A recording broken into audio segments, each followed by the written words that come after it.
अस्सलामुअलैकुम, मेरा नाम मोहम्मद इलियास चिश्ती है और इस वक्त मैं मौजूद हूँ Chishti chemicals and engineering workshop Khanewal में। 70 kilogram washing powder mixer deliver होने जा रहा है और इसको ट्रायल लिया जा रहा है कि आया कि ये बिल्कुल ओके है कि नहीं।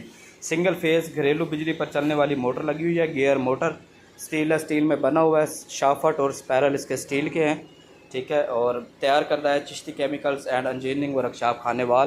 तो करें जी, बिस्मिल्लाह करें। दें जी, ये सिंगल फेस स्टेशन लीड के ज़रिए आप स्विच लगाएं और आप सिंगल फेस इस मशीन को ऑपरेट कर सकते हैं, वो भी बआसानी।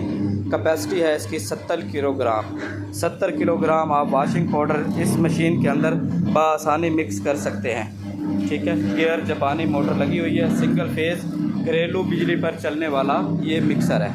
70 किलोग्राम मिक्सर और साथ में ग्रेटर मशीन।